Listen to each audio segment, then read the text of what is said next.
கர்த்தருடைய பரிசுத்த நாமத்திற்கு ஸ்தோத்திரம். சியோன் ஒரு தொடர் செய்தியை நம்ம தியானித்துக் கொண்டிருக்கிறோம். இன்னைக்கு சியோன்ல ஒரு 10வது செய்தியாக இன்னைக்கு தியானிக்கிறோம். சியோன் பெரியவர்.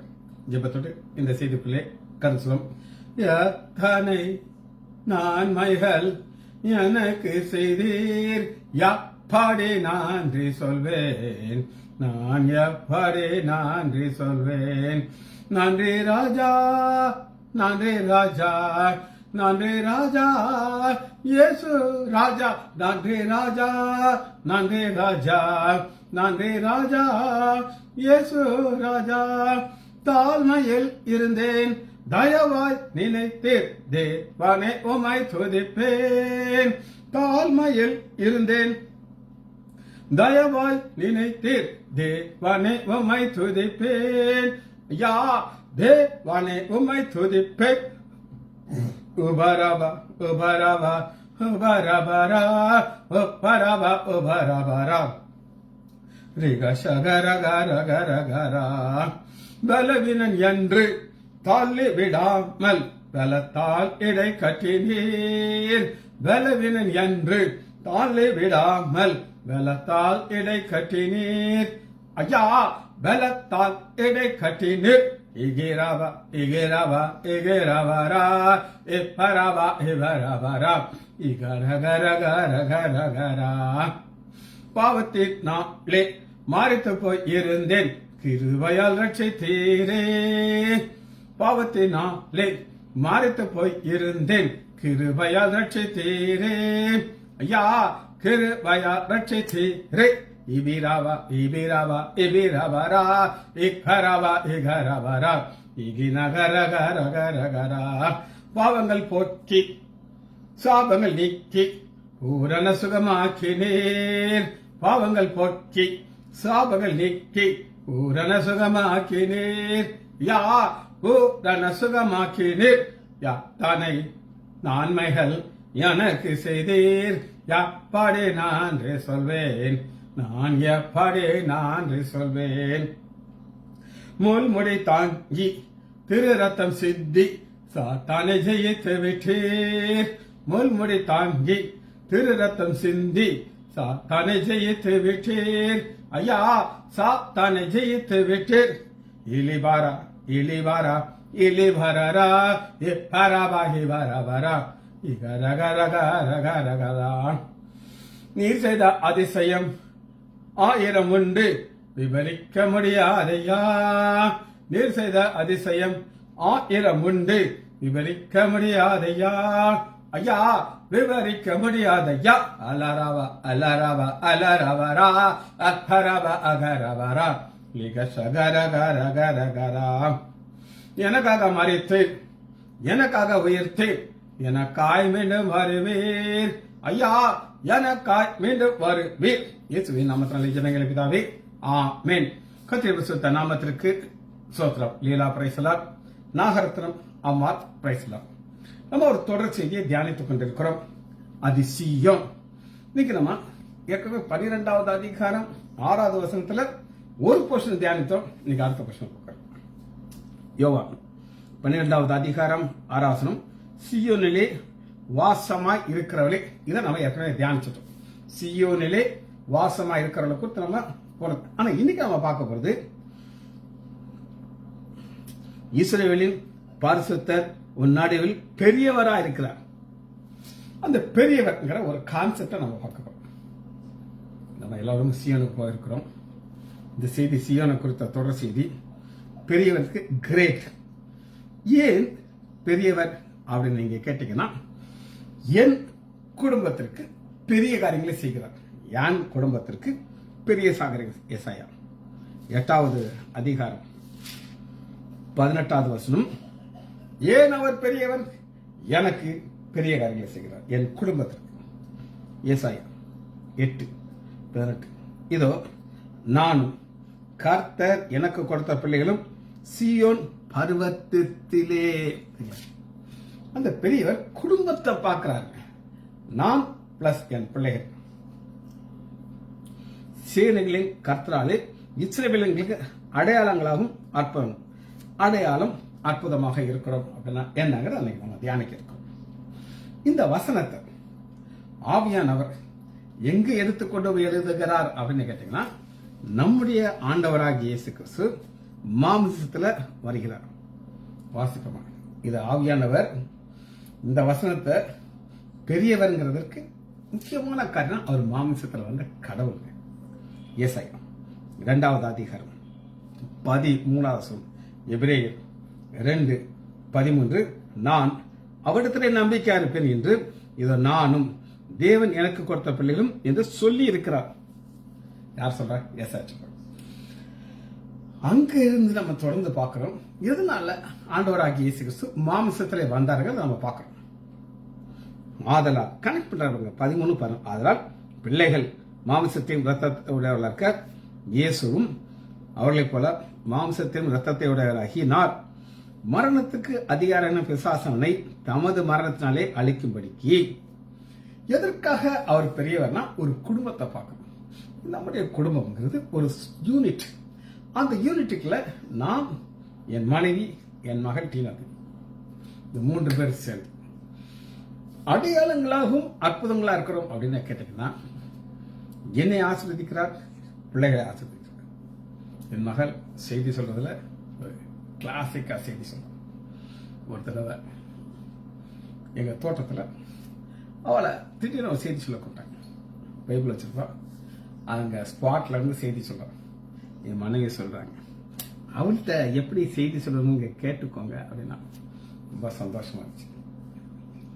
இதான் அடையாளங்களாகவும் அற்புதமாக ஆண்டவர் வைத்திருக்கிறார். சரி, இதுல தொடர்ந்து நம்ம வாசிப்போமா? எபிரேயர் 2வது அதிகாரம் ஜீவா 15 ஜீவா காலம் எல்லாம் மரண பயத்திலே அடிமையா இருந்தவர்களை விடுதலையாக கூடி அப்படியானார். விடுதலையாக அது நீங்க மரண பயம். நம்மளுடைய பிரேயர் சொல்ல கோட் ராஜின்னு ஒரு பொண்ணு இருந்தா, கல்யாணம் அவ செட்டில் ஆயிட்டான்.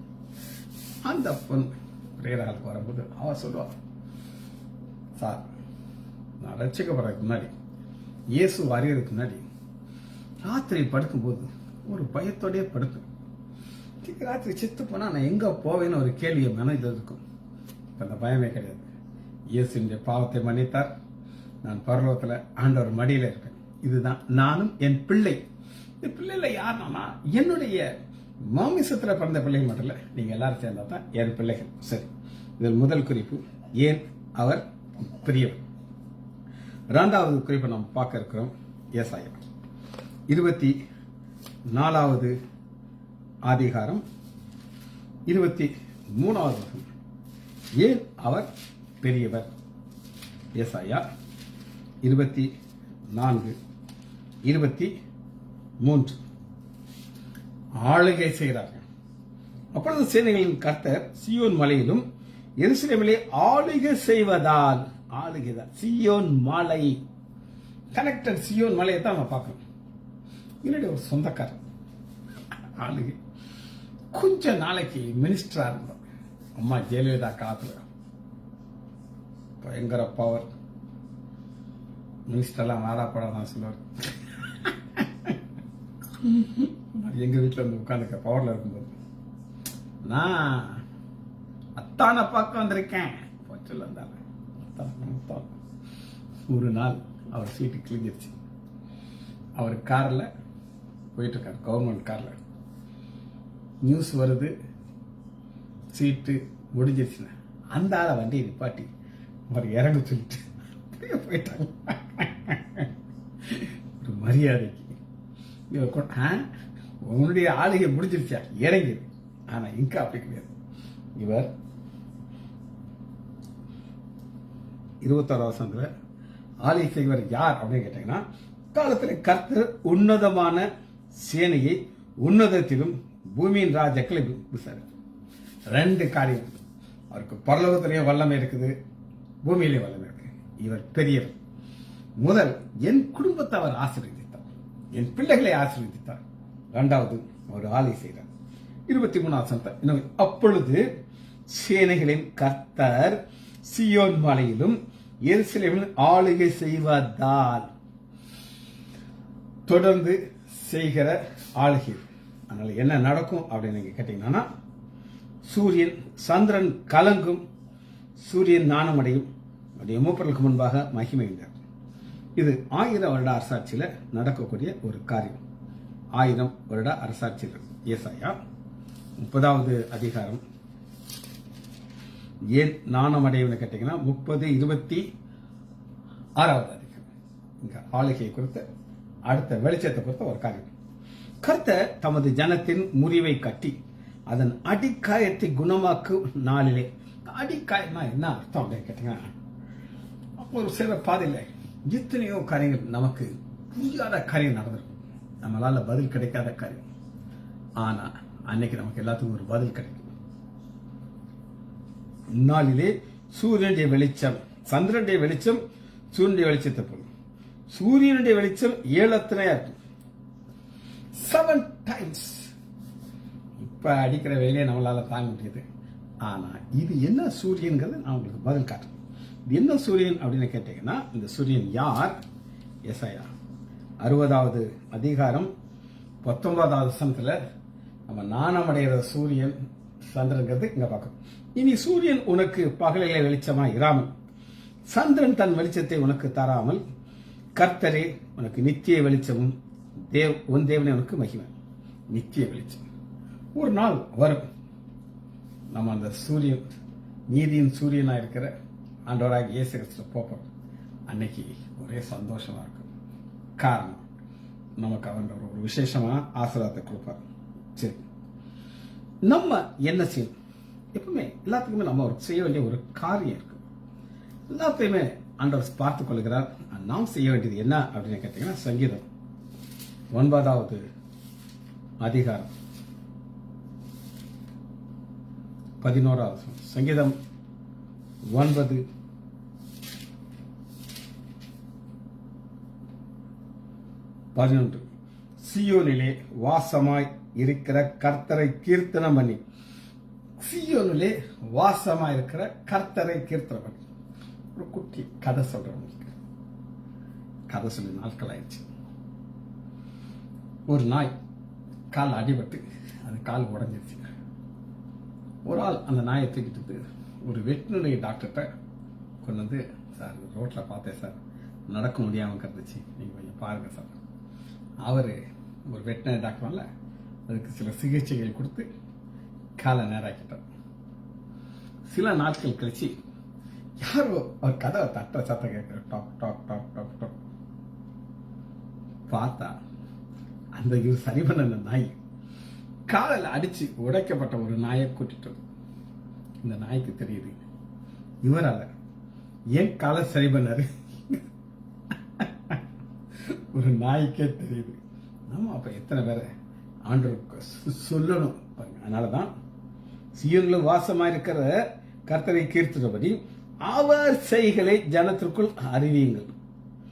ஜனத்துக்குள் அறிவிக்கிறதுக்கு நமக்கு ஒரு கடமையை கொடுத்திருக்கிறார். அவ்வளவுதான் சொல்லுவார். சுவிசேஷம் அறிவிக்கிறது என்மேல் விழுந்த கடமை. நான் சொல்லாவிட்டால் எனக்கு ஐயோ. நம்ம மேல விழுந்த ஒரு கடமை. இது 3வது குறிப்பு. 4வதாக ஒரு குறிப்பை பார்க்க போறோம். அது என்ன கேட்டீங்கன்னா, சங்கீதம் 68வது அதிகாரம் 16வது 68:16.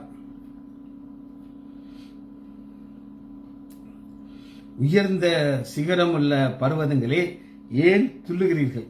இந்த பர்வதத்தில் வாசமா இருக்க தேவன் விரும்பினார். ஆம், இதை கர்த்தர் என்றென்றைக்கும் வாசமா. பர்வதங்கள் துள்ளுகிறது அப்படின்னா என்ன அர்த்தம்னு கேட்டீங்கன்னா, ஆண்டவருடைய பிரசன்னம். அங்க தேனி இயேசு பண்ணிக்கு சில வருஷங்களுக்கு போறதில்லை. அப்ப ஒரு பொண்ணு அவ அப்படியே உட்கார்ந்து பார்த்துக்கிட்டே இருக்கான், என்ன நடக்குது. நிறைய பேர் அபிஷேகம் கிடைக்குது, அப்படியே ஜம்ப் பண்றாங்க. இவ அப்படியே முறைச்சு பார்த்துட்டு இருக்கிறவ மேல ஆண்டவர் இறங்குறாரு, தூக்கி விழுகிறா, ஒரு இடத்துல உருள்றா, சாட்சி சொல்றா. நான் இதெல்லாம் ஜோக்கு மக்கள் நினைச்சிட்டு கிண்டலா பார்த்துக்கிட்டு இருந்தேன். ஆண்டவர் மேல இறங்கினாரு, தூக்கி விழுந்துட்டேன். இது நான் எல்லாம் செய்யலைங்க. அது இதாங்க இந்த பர்வதம் போல உயர்ந்த சிகரம் உள்ள பர்வதங்களே ஏன் துள்ளுகிறீர்கள்? இந்த பர்வதத்திலே, பர்வதையாக பெருமை, பெருமை உள்ள நபர் எவ்வளவு பெருமை உள்ள இறங்கினாதான் தூக்கி அடிச்சுவாரு, அவரை நிப்பாட்ட முடியாது. சரி, 20வது வசனத்தை வாசிக்க. 68:20. நம்முடைய தேவனாகிய ரட்சிப்பை அருளும் தேவனாக இருக்கிறார். ரட்சிப்பை விடுதலை ஆண்டவராகிய கர்த்தரால் மரணத்திற்கு நீங்களாகும் வழி. மரணத்துக்கு நீங்களாகும். எப்பவுமே ஒரு மனிதன் பிறந்தால் அவன் மறிக்கணும். அவன் மறிக்கும் போது அவனுக்கு ஒரு நிச்சயம் இருக்கணும். நான் இங்கே கண்களை மூடுறேன், பரலோகத்தில் என் கண்களை திறப்பேன்னு சொல்லி. இது யாருக்கு கிடைக்கும்? யாருக்கு மரணத்தில் நிச்சயம் இருக்கும் அப்படின்னு கேட்டாங்க. யோவான் 14வது அதிகாரம் 6வது வசனம். அதற்கு இயேசு, நானே வழியும் சத்தியமும் ஜீவனும். மரணத்துக்கு நீங்களாகும் வழி ஒண்ணுதாங்க. அதான் நம்ம பார்க்கிறோம். சங்கீதம் 68வது அதிகாரம் 19வது வசனம். சரி, 20. நம்முடைய தேவனாய் தேவனாக்க ஆண்டவராகிய கர்த்தரால் மரணத்துக்கு நீங்களாகும் வழி. அது வழி நானே வழியும் சத்தியம். இந்த வழியாக போனா என்ன இருக்காது அப்படின்னு கேட்டீங்கன்னா 14வது முதல் வசனம். உங்களை இருதயம் கலங்காது இருப்பதாக. தேவனத்தில் விசுவாசமால் கலங்கிறது அப்படின்னா என்ன அப்படின்னு கேட்டீங்கன்னா, ஒரு பிரச்சனை வருது. அன்னைக்கு நம்ம என்ன நினைப்போம் அப்படின்னு கேட்டீங்கன்னா, இனி நம்மளை யாரும் காப்பாற்ற முடியாது, சோழி முடிஞ்சிருச்சு அப்படின்னு நினைப்போம். ஆனா மரணத்துக்கு நீங்களாக்குற வழி ஆண்டவராகிய இயேசு கிறிஸ்துவின் விசுவாசமா இருக்கு.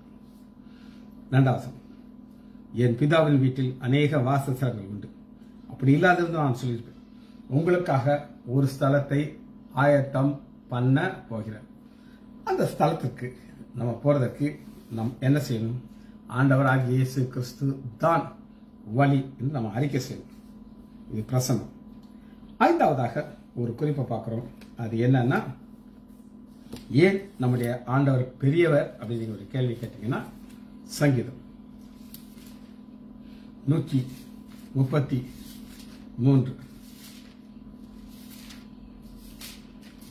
சங்கீதம் 133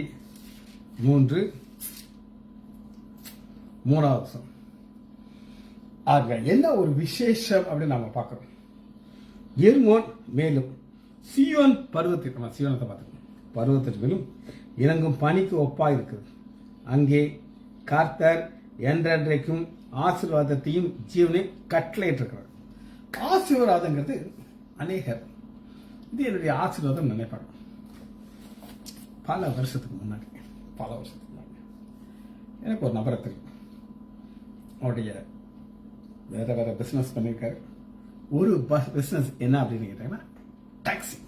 இப்பெல்லாம் ரொம்ப குறைஞ்சிச்சு. அந்த காலத்தில் அவர் என்கிட்ட சொல்லுவார், அண்ணே ஒரு வண்டி வாங்கினேன், எனக்கு ஃபோன் மேலே ஃபோனு, என்ன உங்கள் வண்டியில் போனால் எனக்கு ராசியாக இருக்குது, கொடுங்க கொடுங்க கொடுங்கன்ட்டு 2வது வண்டியை வாங்கிட்டேன். 2 டாக்ஸி ஓடுதுன்னு. நீங்கள் 4-5 காரை வச்சுருக்கீங்க, யாராவது கேட்டா என்னை கான்டாக்ட் பண்ண சொல்லுங்க அப்படின்னு சொன்னார். ஒரு நாள் அவர் வண்டி ஒரு இடத்துல நின்றுட்டு இருக்கும்போது பின்னாடி இருந்து ஒரு வண்டி ஓங்கி அடிச்சு பாதி வண்டி காலி. நியூஸ் வந்துச்சு. சோகமா போறாரு. போய் ஒரு இறக்கறதுனால இவர் வண்டியை நிப்பாட்டிட்டு அதங்க பார்க்க போற இடத்துல பின்னாடி இருந்து ஒரு வண்டி அடிச்சு இந்த 2வது காரு சப்பளிக்கிடுச்சு. இது அதுல மோதி. அதுதான் நான் பார்த்தேன், ஆண்டவர் ஆசீர்வாதம் இல்லைன்னா உங்களுக்கு எதுவுமே நடக்காது. இப்ப பாருங்க, அவரை மறந்துருக்க. அங்கே இங்கே இல்ல, அங்கே கர்த்தர் என்றென்றைக்கும் ஆசீர்வாதத்தையும் ஜீவனும் கட்டளையிட்டு இருக்கிறார். இது என்னதுக்கு கட்டளை அப்படின்னு கேட்டீங்கன்னா, அதுக்கு உங்களுக்கு பார்ப்போம். ஆசீர்வாதம் என்றால் என்ன? ஆசீர்வாதத்தை நம்ம தியானிக்க போகிறோம்.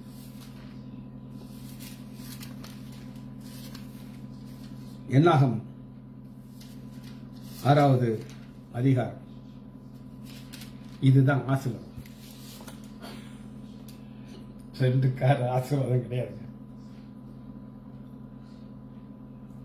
23.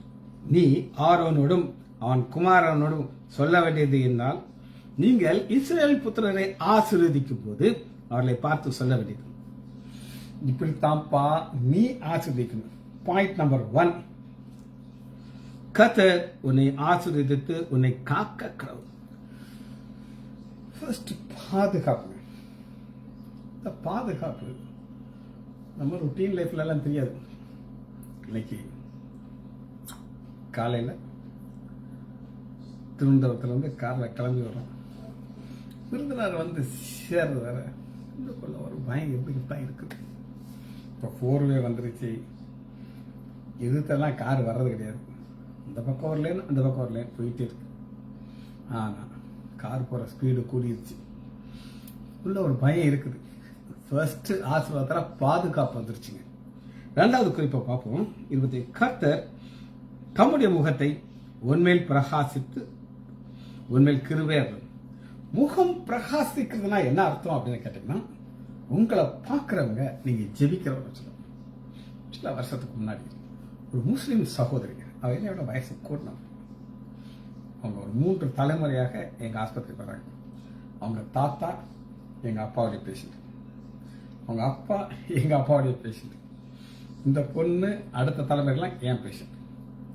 ஒரு நாள் என் பக்கத்தில் உட்காந்து இந்த பொண்ணு சொல்கிறாங்க, டாக்டர் உங்களை பார்த்தா ஜெபிக்கிறவங்கன்னு யாராலும் சொல்லிடலாம் அப்படின்னு சொல்லி எழுதியா விட்டிருக்கு.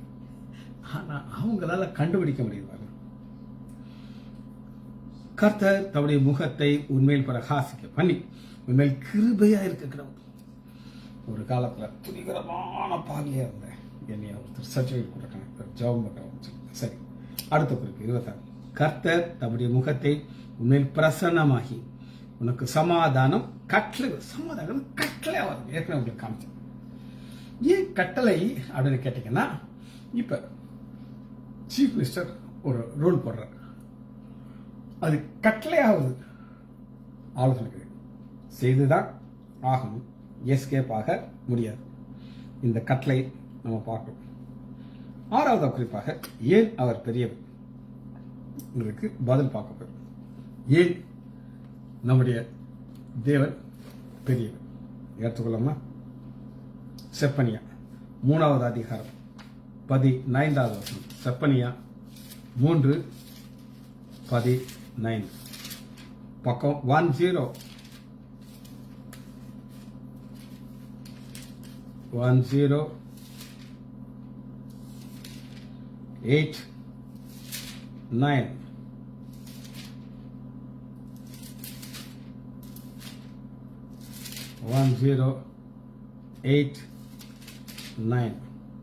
ரைட். ஏன் அவர் பெரியவர்? செப்பனியா 3வது அதிகாரம் 15வது வசனம். கர்த்தர் உன் ஆக்கினைகளை அகற்றி உன் சத்துருக்களை விலக்கினார். கர்த்தர் இஸ்ரவேலின் ராஜாவாகிய கர்த்தர் உன் நடுவில் இருக்கிறார். இனி தீங்கை காணாதிருப்பாய். இனி தீங்கை காணாதிருப்பாய். நடுவில் வந்தார். நடுவில் வந்துச்சு. என்ன ஒரு வாக்குத்தத்தம் கொடுக்கிறான்னா, தீங்கை காணாதிருப்பாய். அது அங்கதான் இருக்கும், நீ பார்க்க முடியாது. ஆகார் தண்ணி எல்லாம் காலியாச்சு. பிள்ளை அழுகிறது. ஆண்டவர் பிள்ளையுடைய சத்தத்தை கேட்கிறார். ஆகாருடைய கண்களை திறக்கிறார். ஊற்று இருக்கிற தண்ணி எடுத்து கொடுங்கிறார். இதை காண்கிற தேவனை நான் கண்டேன் அப்படிங்கிறாங்க. அப்ப உன்னை பார்க்க வைப்பார், உன்னை பார்க்க வைக்க மாட்டேங்கிறார். அது எதை பார்க்க வைக்க மாட்டார் அப்படின்னு கேட்டீங்கன்னா, நம்முடைய கண்களில் தீங்கு பார்க்க முடியாது. ரைட். இது 6வது. 7வது ஒரு குறிப்பை பார்க்க வரும். சகரியா 2வது அதிகாரம் 10வது. சகரியா 2:10. சீயோன் குமாரத்தியே, அதான் நம்முடைய கீவார்த்தை, கம்பீரித்து பாரு, இதோ நான் வந்து உன் நடுவிலே வாசம் பண்ணுவேன் என்று கர்த்தர் சொல்கிறார். உன் நடுவிலே வாசம் பண்ணும். வாசம் பண்ணுகிறதுனால என்ன ஆசீர்வாதம் 12வது வசனத்தை வாசிக்கிறவங்களுக்கு, கர்த்தர் பரிசுத்த தேசத்திலே யூதாவாகிய தமது பங்கை சுதந்திரித்து திரும்ப இயேசுத்து. யூதா யார்? நான் தான் அந்த யூதா. துதிக்கிறவர்களுக்கு ஆண்டவர் நம்ம துதிக்கிறதுக்கு துதிக்க துதிக்க துதிக்க நம்ம நடுவில் வந்துடுறோம். இப்போ யாரும் சொல்றது கிடையாது. ஆரம்பத்தில் ஒரு சிலர்லாம் டைரக்டாக இங்கே பாடக்கூடாது, உங்கள் வாய்ஸ் சரியில்லை, உங்கள் டியூன் சரியில்லை அப்படிலாம் சொல்லுவாங்க. நான் சொல்லுவேன் 2 காரியங்க. துதியின் மத்தியில் வாசம் பண்ணுகிற நம்முடைய ஆண்டவர், நான் துதிக்கும் போது அவருடைய பிரசன்னம் இறங்குது. அவர் துதியின் மத்தியிலே வாசமாக இருக்கிறார். அவர் என்ன செய்யறார்னா, திரும்பவும் 8வது அதிகாரம் 1 வசனத்துல, தீங்கை காண்பது ஆக்கினை அகற்றுகிறார். ஆக்கினை அகற்றுவது குறித்து ஒரு வசனத்தை நம்ம பார்க்க போறோம். ரோமர் 8வது அதிகாரம்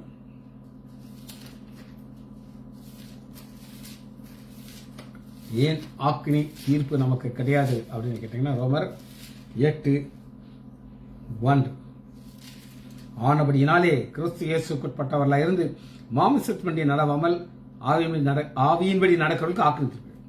ஒரு பிளஸ் ஒரு மைனஸ். பிளஸ் என்ன? நம்ம கிறிஸ்து இயேசுக்குள்ள இருக்கணும். மைனஸ் என்ன? மாமிசத்தின்படி நடக்கூடாது. சரி, எல்லாம் சொல்லி முடிச்சாச்சு. நம்முடைய ஆண்டவராகிய இயேசு கிறிஸ்துவை பார்த்து இந்த செய்தியை முடிக்கப்படுறார்.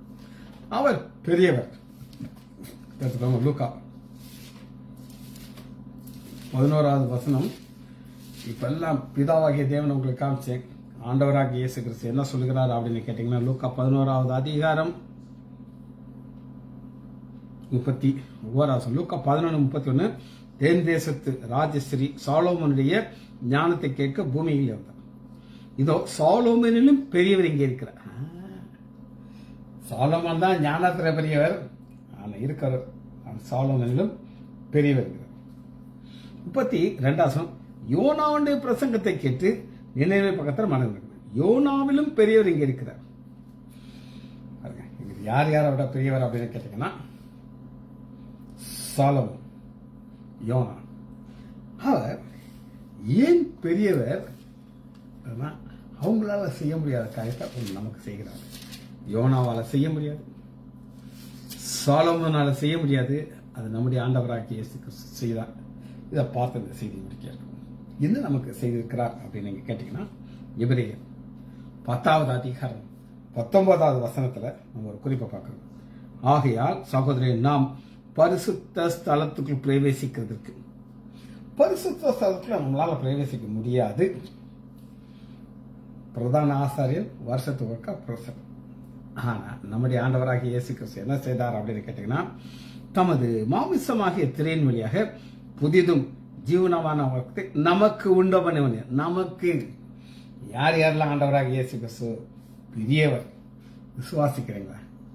அவர் ஒரு பாதை உண்டு பண்ணிருக்கார். அது என்ன பாதை அப்படின்னு கேட்டீங்கன்னா, அந்த மார்க்கத்தின் வழியாக பிரவேசிக்கிறதுக்கு அவருடைய ரத்தத்தினால் நமக்கு தைரியம் உண்டாயிருக்கு. தேவனுடைய வீட்டின் மேல் அதிகாரியாக மகா ஆசாரியன் ஒரு நமக்கு இருக்கிறார். நமக்கு அவர் இருக்கிறார். தைரியமா போகலாம், பயம் கிடையாது.